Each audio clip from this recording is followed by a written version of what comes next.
구약성경 요나 4장 1절에서 4절까지 말씀 보도록 하겠습니다. 구약성경 1289페이지 요나서 4장 1절에서 4절까지 말씀 한 절씩 교독하도록 하겠습니다. 요나가 매우 싫어하고 성내며 여호와께 기도하여 이르되 여호와여 내가 고국에 있을 때에 인려하겠다고 말씀하지 아니하였나이까. 그러므로 내가 빨리 다시스로 도망하였사오니 주께서는 은혜로우시며 자비로우시며 너희를 거제하시며 은혜가 크시사 뜻을 돌이켜 재앙을 내리지 아니하시는 하나님이신 줄 내가 알았으니라. 여호와여 원하건대 이제 내 생명을 거두어 가소서. 사는 것보다 죽는 것이 내게 나음이니이다 하니 여호와께서 이르시되 내가 성내는 것이 옳으냐 하시니라. 아멘.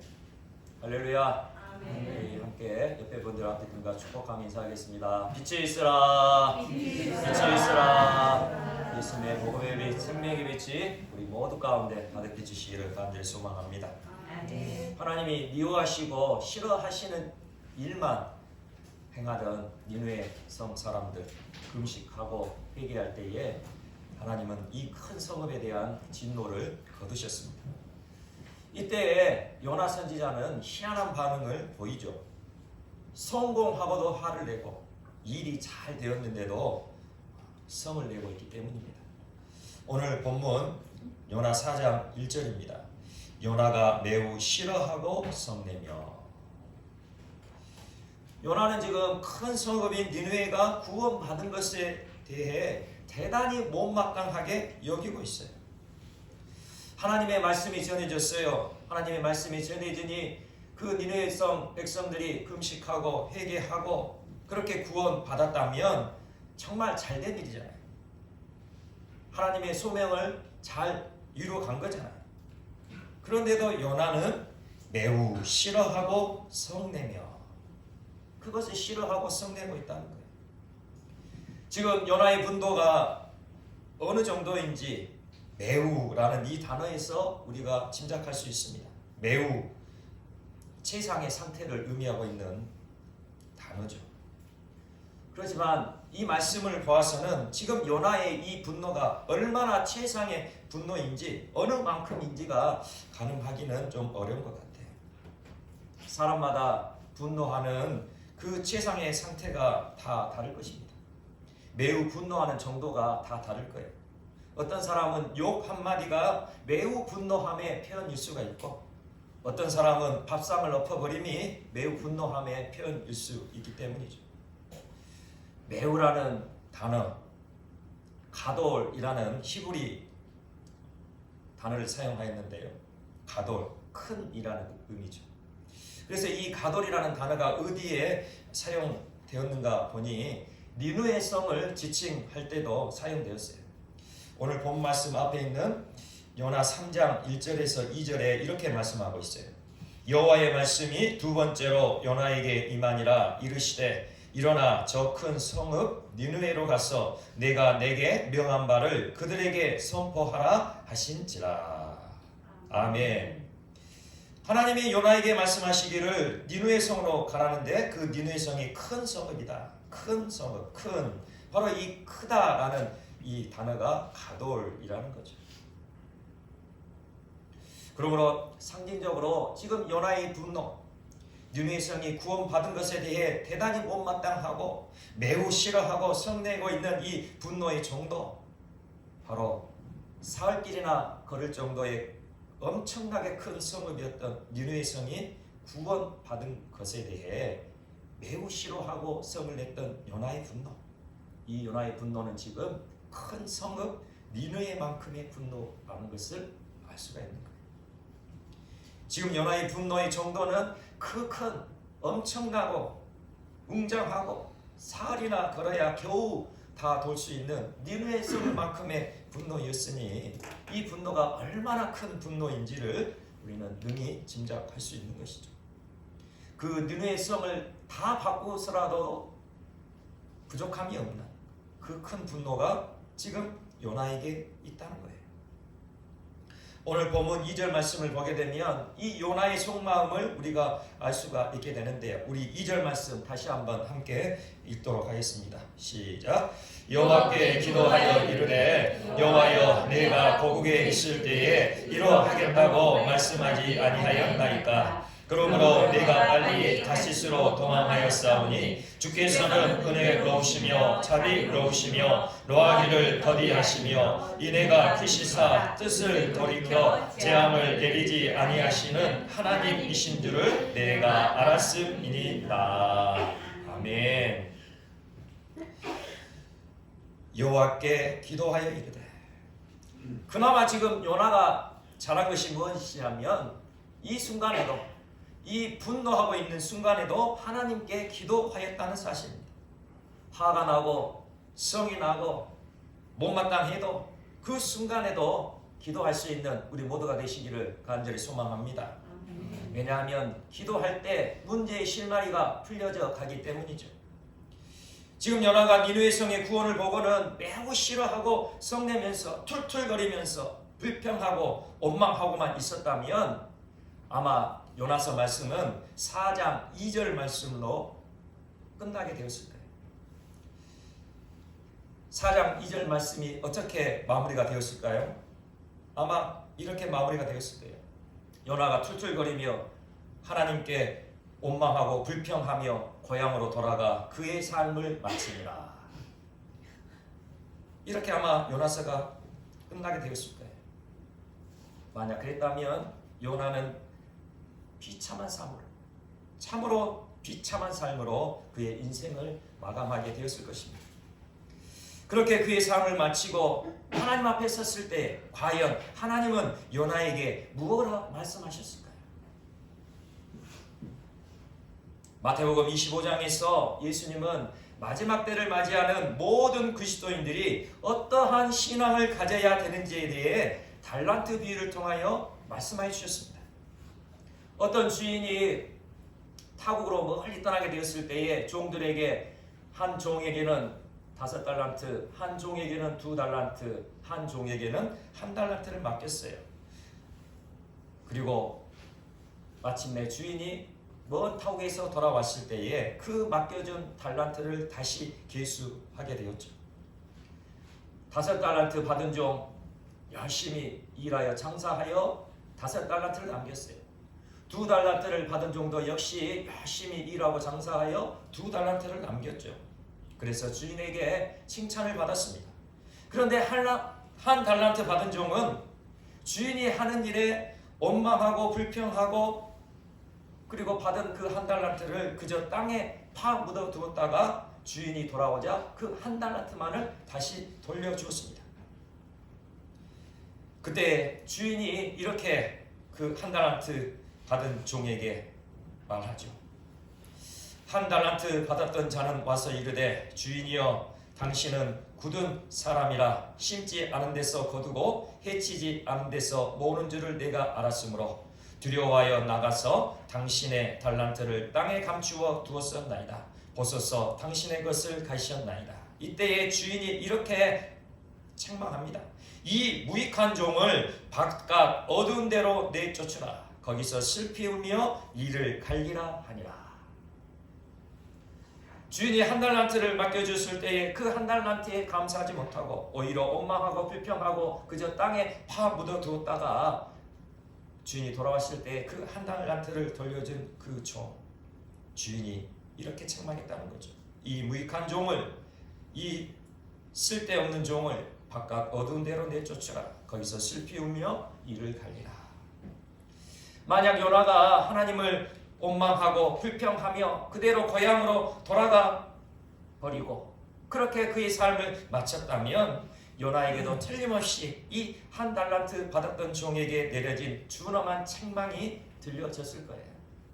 그러나 다행스럽게도 요나는 성내고 화내고 원망하고 불평할 그 상황에서도 기도했다는 거예요.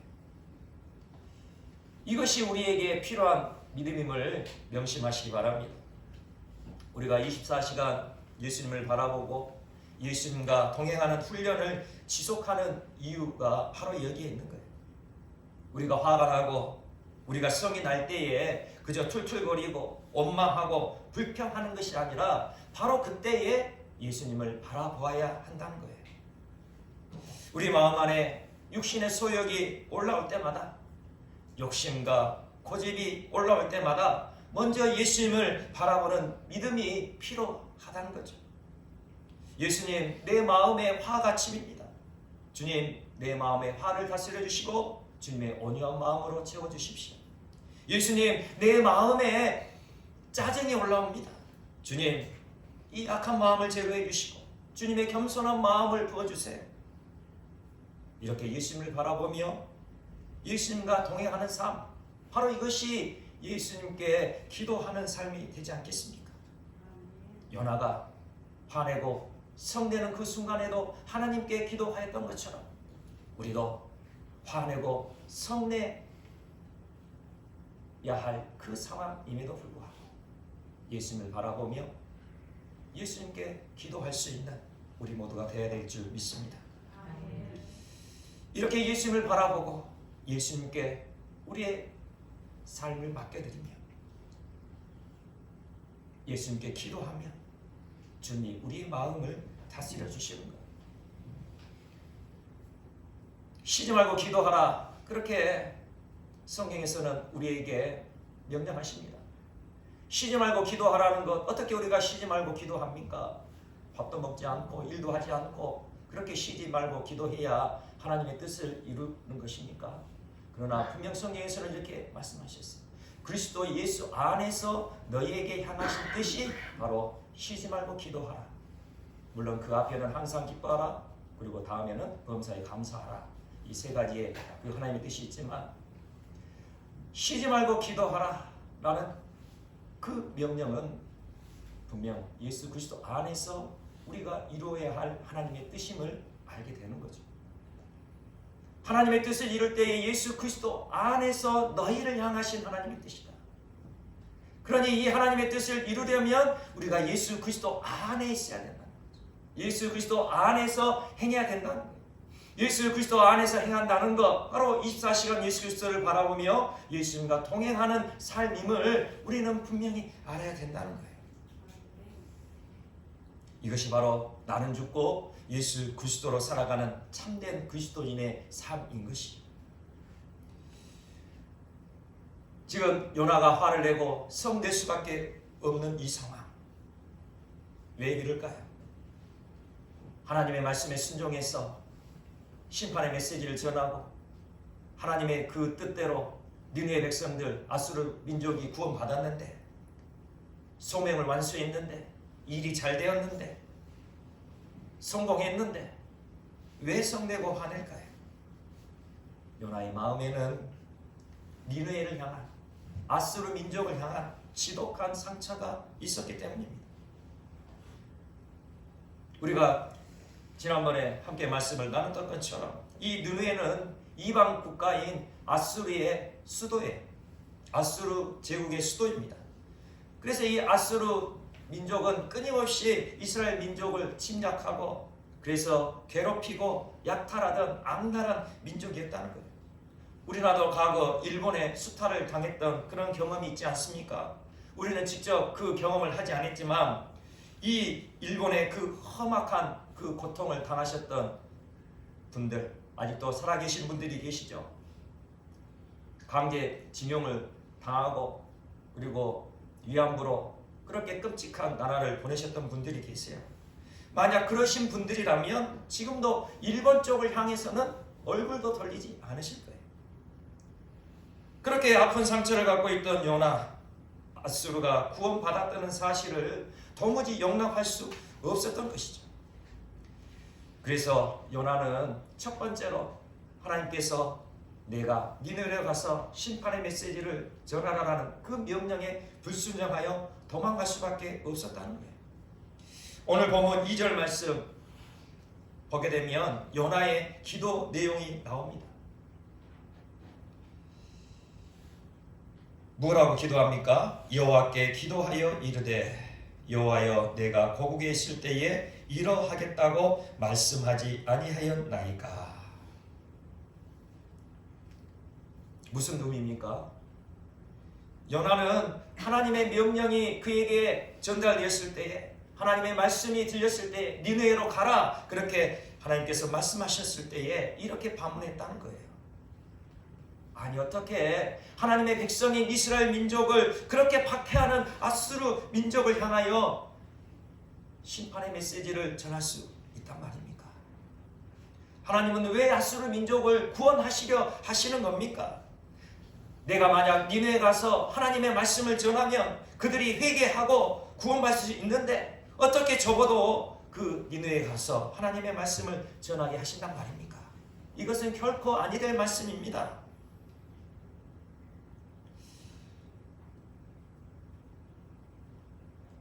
요나는 니느웨 성에 아수르 민족이 구원받을까봐, 자칫 구원받을까봐 하나님의 말씀에 불순종하였던 거예요.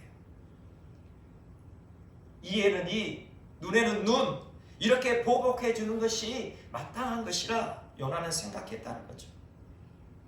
그러니 이 아수르 민족의 수도 니느웨 성이 구원받은 것을 보고 그렇게 싫어하고 성을 내었던 것입니다. 요나는 물고기 뱃속에 들어가서 처절한 고통을 겪었어요. 인생 막장의 경험을 했어요. 그래서 그곳에서 처절하게 회개하였지만 아직도 요나는 그의 마음 안에 일어나는 상처를 이겨내지 못했던 거죠. 요나는 하나님의 선지자예요. 하나님이 어떤 분이신지를 분명히 아는 사람이었다는 거예요. 하나님이 어떤 분이신지를 정확히 알고 있던 사람이었다는 거예요. 요나가 그래서 하나님에 대해 어떻게 고백합니까? 2절 후반절에는 이렇게 또 고백하죠. 주께서는 은혜로우시며 자비로우시며 노하기를 더디하시며 인애가 크시사 뜻을 돌이켜 재앙을 내리지 아니하시는 하나님이신 줄을 내가 알았음이니라. 아멘. 아멘. 요나는 분명히 하나님이 어떠하신 줄 알았어요. 은혜로우시고 자비로우시고 노하기를 더디하시고 인애가 크셔서 어떻게든지 한 영혼이라도 살리시고자 하는 사랑의 하나님, 자비의 하나님이신 줄을 알았다는 거죠.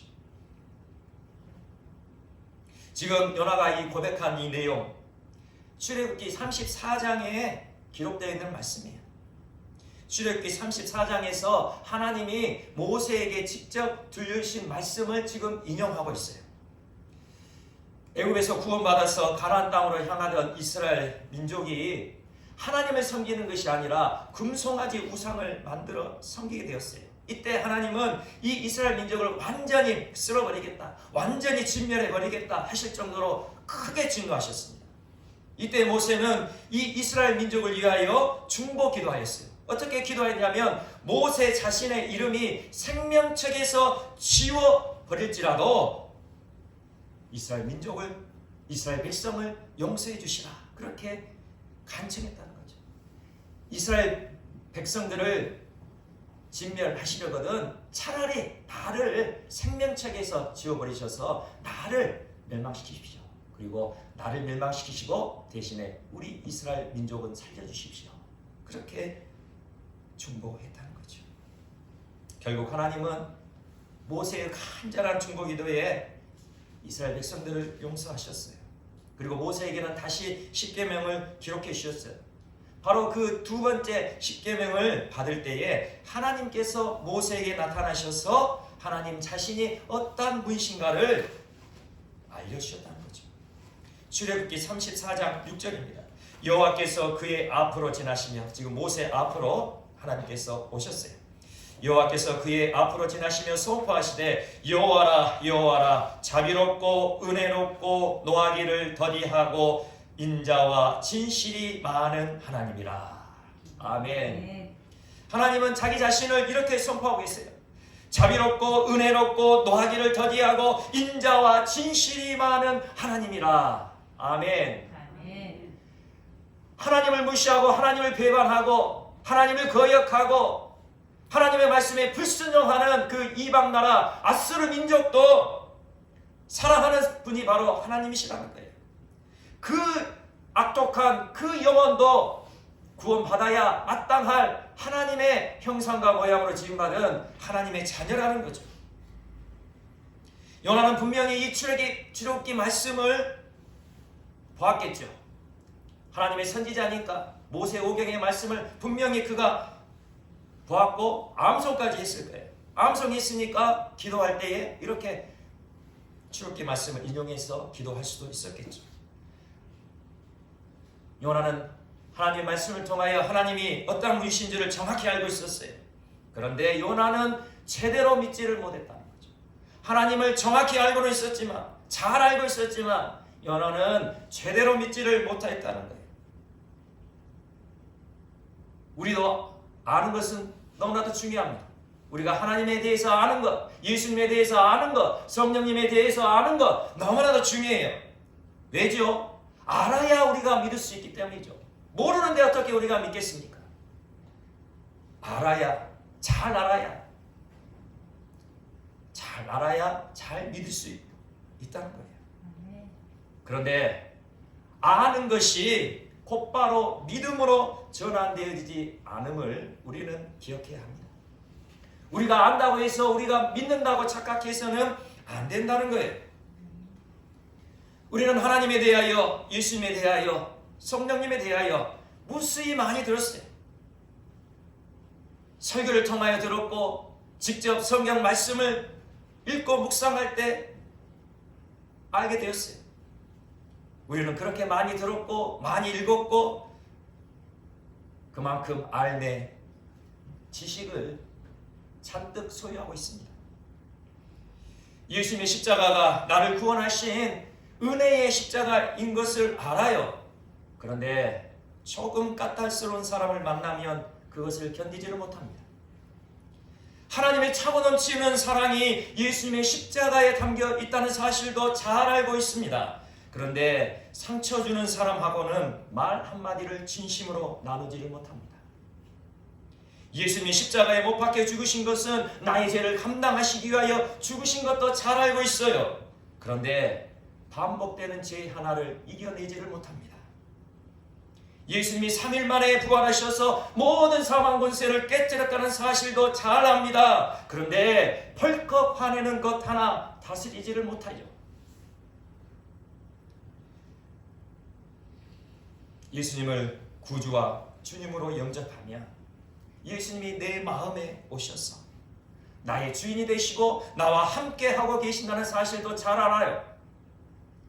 그런데 용서하고 사랑하라는 그 삶을 시작조차 하려 하지 않습니다.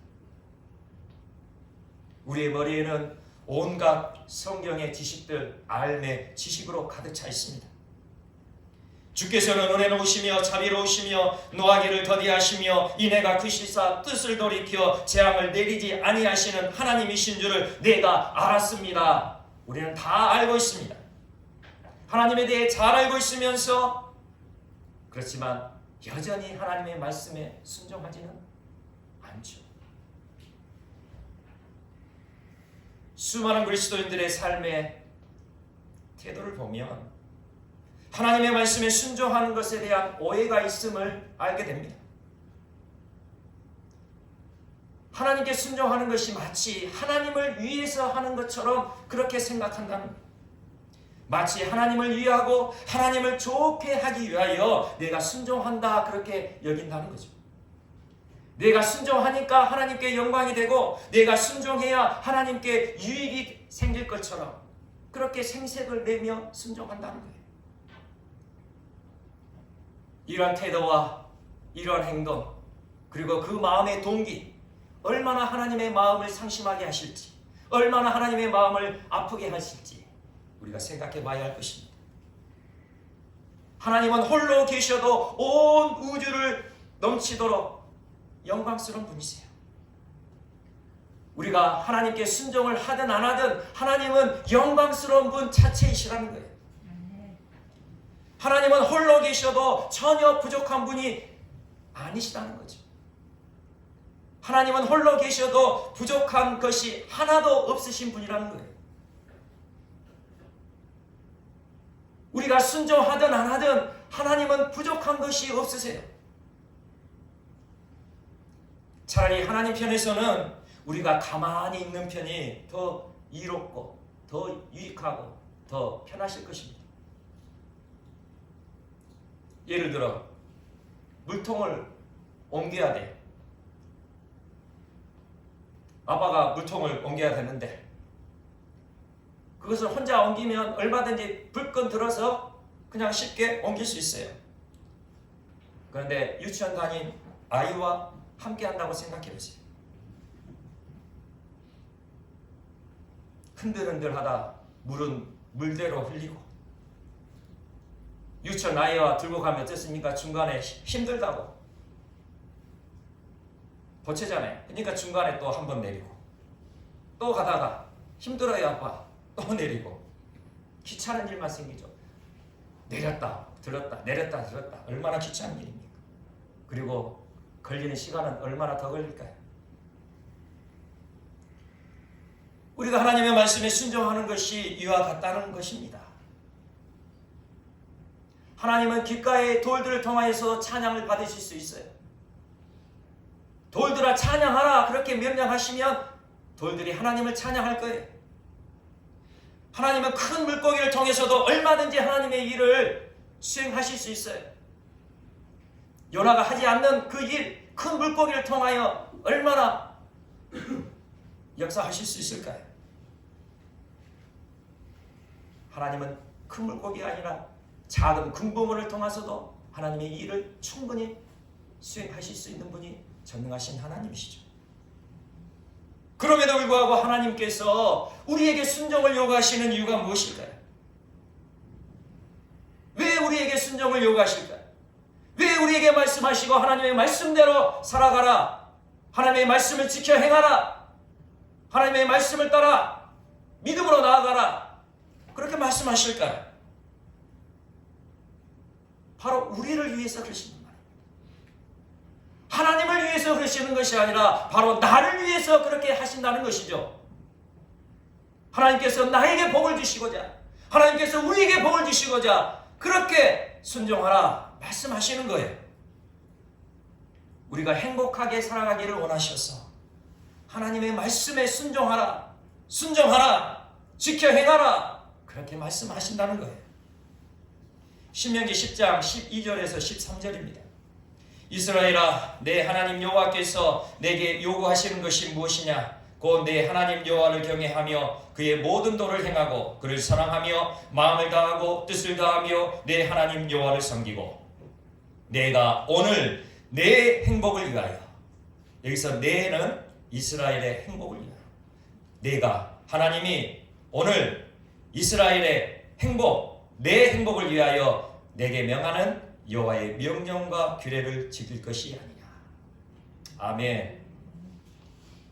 하나님의 백성들에게 지금 말씀하고 계세요. 내 하나님 여호와께서 내게 요구하시는 것이 무엇이냐? 곧 내 하나님 여호와를 경외하며 그의 모든 도를 행하고 그를 사랑하며 마음을 다하고 뜻을 다하며 내 여호와 하나님을 섬기고, 하나님의 백성들이 이렇게 살아가야 된다는 거예요. 왜입니까? 바로 하나님의 백성의 행복이 영위에 있기 때문이에요. 내가 오늘 내 행복을 위하여 이렇게 말씀한다는 거예요. 너의 행복을 위하여 내게 명하는 여호와의 명령과 규례를 지켜라, 그렇게 말씀하고 있어요.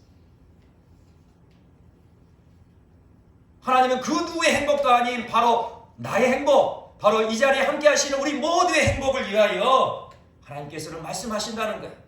하나님의 말씀에 순종하라 그렇게 명령하신다는 거예요. 하나님이 창조하신 우리 사람들, 하나님의 말씀에 순종할 때 행복한 존재로 지어졌기 때문이에요. 하나님께서 친히 손으로 지으신 우리 사람들, 하나님께서 친히 흙을 빚어서 만드신 우리 사람들,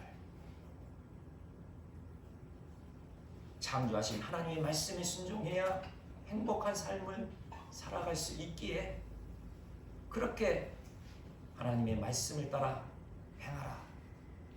지켜 행하라. 순종하라. 그렇게 말씀하신다는 거죠.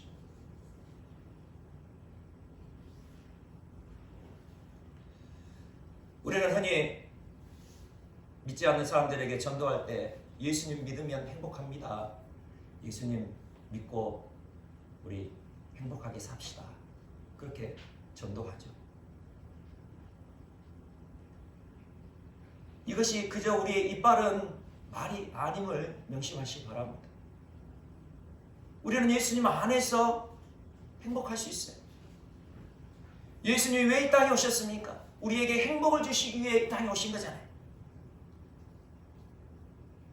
이스라엘 백성들, 하나님께서 이렇게 복을 주겠다, 복을 주겠다, 복을 주겠다 말씀하시고 너의 행복의 근원, 행복의 이유 바로 하나님의 말씀에 순종해 있다. 그렇게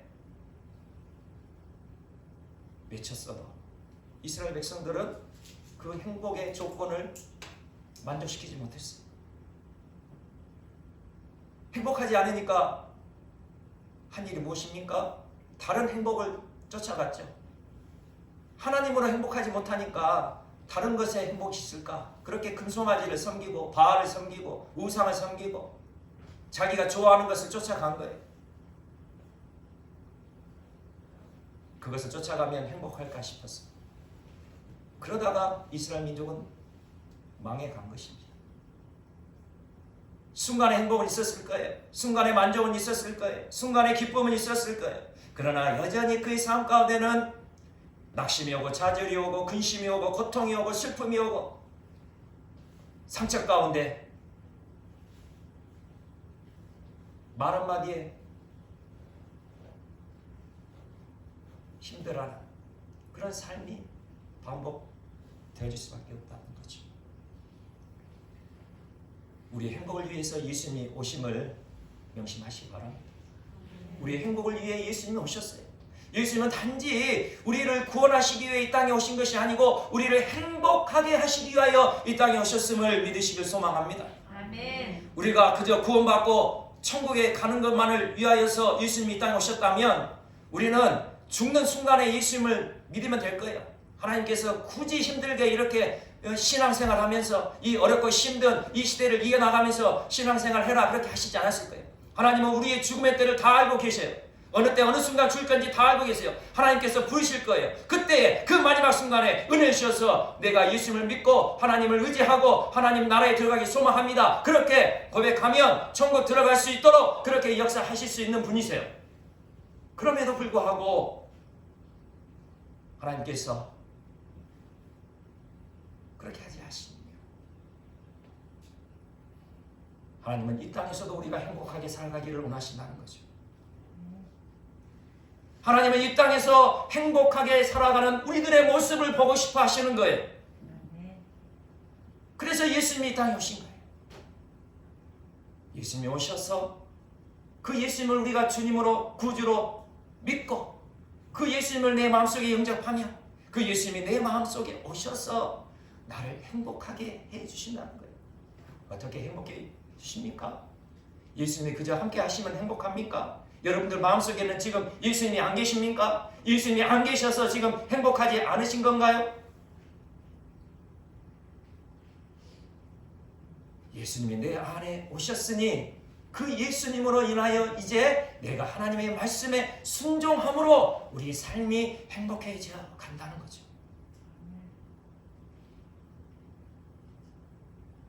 예수님이 내 안에 오신 이유 하나님의 말씀에 순종할 수 있는 은혜와 능력을 주시기 위해 우리의 마음속에 오시는 거예요. 우리가 단지 예수님을 믿고 구원 받는 것으로 끝난다면 예수님이 굳이 우리 마음속에 왜 오세요? 이미 구원받고 이제 죽으면 천국 가게 될 건데.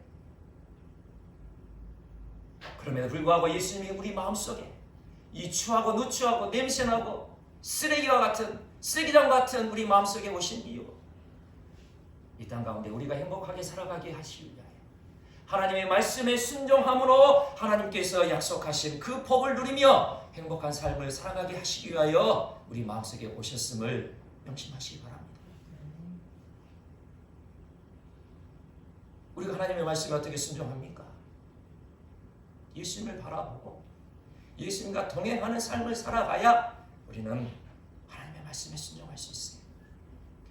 죄 가운데 부패한 우리의 마음은 결코 예수님이 아니면 순종할 수가 없어요. 그 유명한 선지자 요나, 그 마음속에 하나님의 말씀이 없었습니까? 하나님을 몰랐습니까? 그래서 그가 하나님의 말씀에 불순종한 거예요.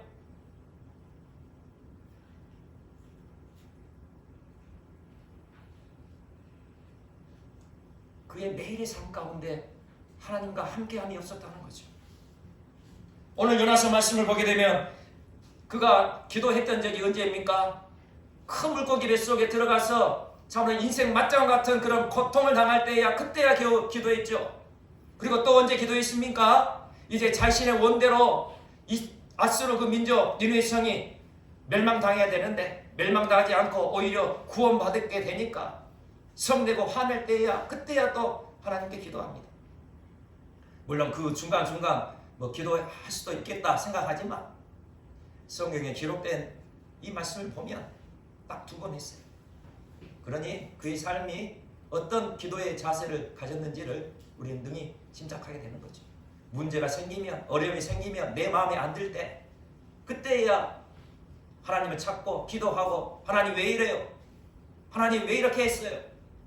그렇게 할 때야 하나님을 찾았다는 거예요.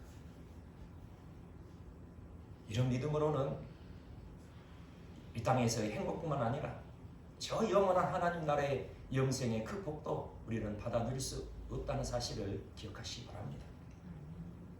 이 땅에서 행복하지 않는 사람, 이 땅에서 예수 그리스도와 함께하는 그 행복함을 누리지 않는 사람, 어떻게 천국에서 행복함을 누릴 수 있을까요? 천국은 예수님과 함께함으로 행복한 것이, 예수님을 만나고 하나님을 찬양하고 예배함으로 기뻐하고 행복한 것이 바로 천국이라는 거죠. 그런데 이 땅에서 예수님으로 행복하지 않고 하나님으로 기뻐하지 않는데 어떻게 천국에 가서 우리가 행복하고 기뻐할 수 있겠습니까? 어떤 그런 사람을 하나님께서 천국으로 이끌어 가실까요? 우리 매일의 삶 가운데 나와 함께 하시는 예수님을 바라볼 수 있는 귀한 믿음이 있으실 소망합니다. 나는 죽고 예수 그리스도 살아가는 이 믿음, 우리에게 필요한 믿음입니다. 그저 한 번 듣고 한 번 흘러갈 그런 말씀이 아닌 거예요. 이 땅에서의 삶도, 저 영원한 천국에서의 삶도 바로 이 말씀, 이 복음의 이 능력 안에서 주어지게 됨을 명심하시기 바랍니다.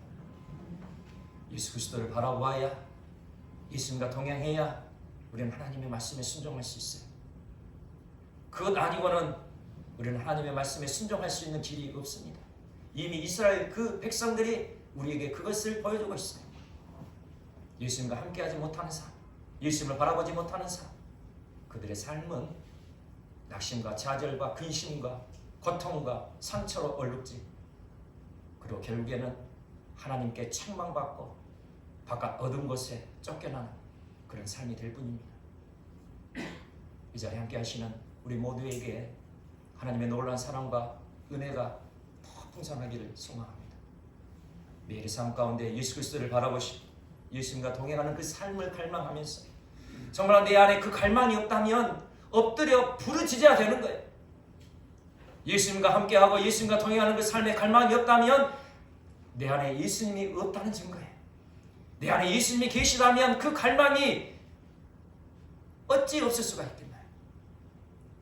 예수님이 내 안에 계시는데, 그 놀라우신 사랑의 예수님이 내 안에 계시는데 어찌 예수님과 함께 하고자 하는 그 갈망, 그 뜨거운 마음이 없을 수가 있냐는 거죠.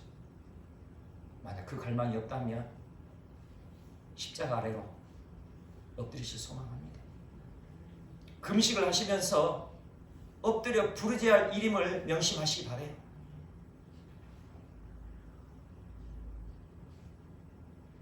예수님의 십자가의 사랑이 우리를 구원하셨어요. 하나님의 그 크신 사랑이 예수님을 보내셨어요. 그리고 그 예수님을 통하여 우리가 하나님의 복을 누릴 수 있는 놀라운 길을 허락하셨다는 겁니다. 하나님이 주시는 복, 저 영원한 천국에서의 복만이 아니에요. 이 땅에서의 복도 분명히 하나님께서는 약속하셨음을 분명히 믿으시고 예수 그리스도를 바라보고 예수님과 동행하는 그 삶을 통하여 이 땅에서의 행복한 삶이 저 영원한 천국에서의 삶으로 이어지는 우리 모두가 되시기를 간절히 축원합니다.